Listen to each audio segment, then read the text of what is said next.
Time Warner Cable is pleased to be an underwriting sponsor for Carolina Week. Coming up on the Wednesday edition of Carolina Week, Senator Elizabeth Dole sits down with reporter Carla Babb to talk about her life in politics. I'm Justin Smith. I'll tell you about a political group that some people say threatens the state university system. In sports, if you thought Tyler Hansbrough was good before, wait until you see him without his mask.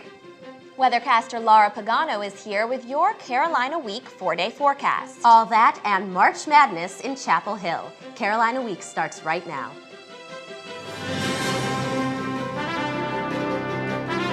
From the School of Journalism and Mass Communication at the University of North Carolina at Chapel Hill, this is Carolina Week.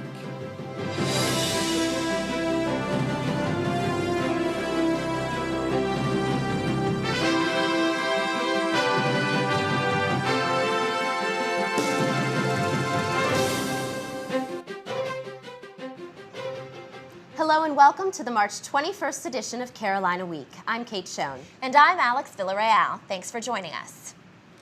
Throughout the semester, we've given you an inside look at some of our leaders on Capitol Hill.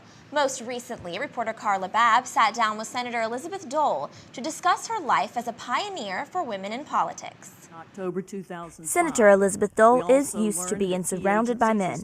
She was student body president at Duke University and one of only 24 women in her class at Harvard Law. And I'll never forget the first words that I heard from one of my male classmates was, "What are you doing in this law school, Elizabeth?" Now, a woman who makes the laws, Dole says she wants to see more women in politics. I think that our numbers are increasing, but our political power doesn't really equate to our economic power. While women-owned businesses employ more workers than all Fortune 500 companies combined, women still make up just 16% of the House and Senate. As Secretary of Transportation, Dole set up a plan to help women advance. Her female workforce steadily grew in numbers and influence, and she still hears success stories from women today. And every now and then, when I'm going through an airport, in fact, it's happened 3 times, a woman will come running after me to say, "Mrs. Dole, I was a part of your women's program and I'm now the manager of this airport." Well, you've been a powerhouse here in the Republican Party and in our state. Are you making plans for 2008? Oh, I'm running for re-election, no question. Her path has made her one of the most powerful women on Capitol Hill.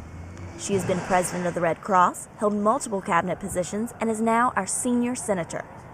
The White House almost has to put in a special line because we're calling to say, okay, we're going to have to, look at this, this, and this before my vote is going to be there, because we want to make certain that we take care of the needs of people in North Carolina.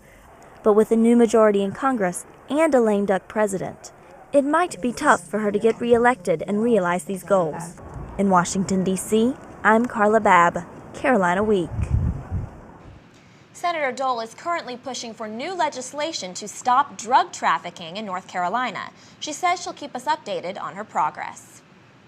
Some UNC students recently got the thrill of a lifetime, courtesy of the United States Army. ROTC cadets had the chance to ride in a Black Hawk helicopter as part of their military training. After a quick refresher on helicopter safety, the students boarded the Black Hawk. Within minutes, they were off into the Carolina blue sky. They got a bird's eye view of Chapel Hill landmarks as the helicopter performed tactical maneuvers. UNC freshman Adam Cranmer says the ride is an exciting part of training. I think it's a great opportunity for students. I mean, they get to see what the military does. These students probably won't ever have the opportunity to actually go out and do these things. The going rate for each of these Black Hawk helicopters is a mere $6 million. Well, in the wake of the war in Iraq's 4-year anniversary, opposition continues to grow. On Tuesday, anti-war protesters pounded the pavement at different campuses across the country. At UNC, students rallied in the pit. They then walked to Franklin Street, where they blocked traffic for several minutes. The protest was part of the March 20th Student Day of Action against the war.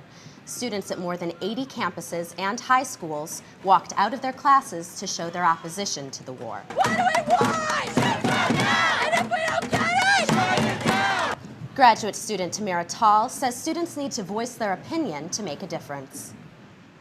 We wanted to send the politicians who are supposed to represent us a message that they're not doing a good job, and we're going to take the power back. The people are speaking, and the people want this war to be over. Police were ready for any problems, but the protest ended peacefully, without any incidents or arrests. This week, the Campus Y wants to make you more aware of a problem that's literally in your own backyard. It's Poverty Awareness Week. On Monday, UNC students gathered at Haynes Art Center to watch the documentary Waging a Living. After the film, they discussed poverty issues with Professor Daniel Gitterman. Event organizer Mike Tarrant says he hopes to inspire policy change along with student action.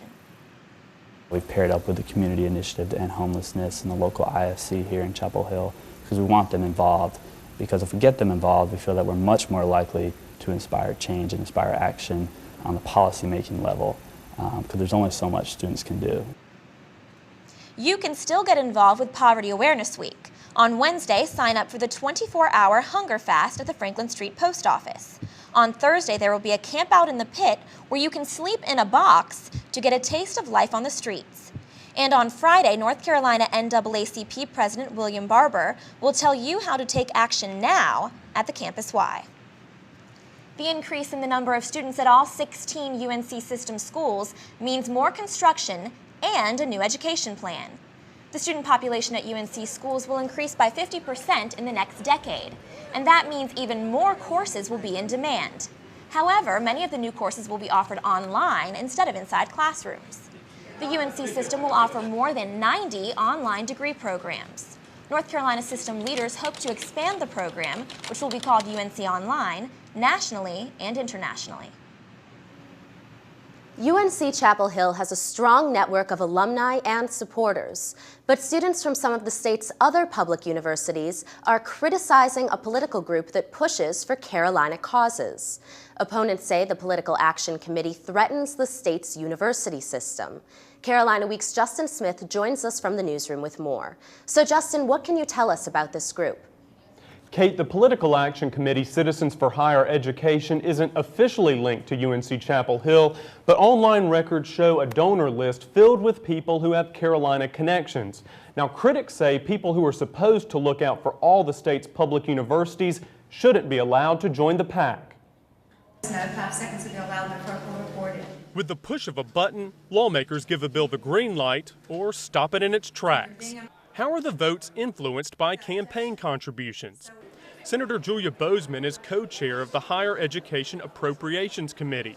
Her most recent campaign received $6,000 from the group Citizens for Higher Education. But Bozeman says the money from Carolina supporters doesn't influence her decisions. Some of the donors are very active, some of the alumni and supporters, but you know, we're going to do the right thing here in the legislature to make sure that our entire university system is benefited. Although lawmakers say they're not swayed by contributions, NC Central University student Jessica Hill says schools like hers that don't have a powerful PAC can't compete with the schools that do. Our goal is not to lower the standard of education at Chapel Hill and State, but to simply enable other schools to reach that same standard of education through fairness. The UNC Board of Governors oversees the 16 campus system and is supposed to ensure fairness.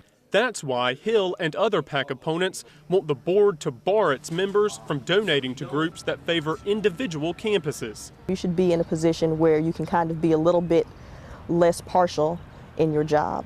Records show Board of Governors member Fred Mills has donated more than $5,000 to Citizens for Higher Education in recent years. He wouldn't go on camera, but told me the PAC helps all the schools in the UNC system. Board Chairman Jim Phillips questions the legality of banning BOG members from donating to the political groups. People have a right to assemble, people have a right to speak, people have a right to participate in the political process. Board member Charles Norwood spoke against the PACs, even though he knows many of the donors. I've known personally, know how they feel. I think that they're making a mistake in the way they're going about it. Norwood said he believes the PAC supporters have the best interest of the university at heart, but he also called for an open discussion about the issue, possibly between the PAC and the Board of Governors. Kate? Justin Smith reporting from the newsroom. Thanks, Justin. A new report shows avian flu continues to threaten the poultry industry. Coming up, we'll explain what farmers and state officials are doing to protect you.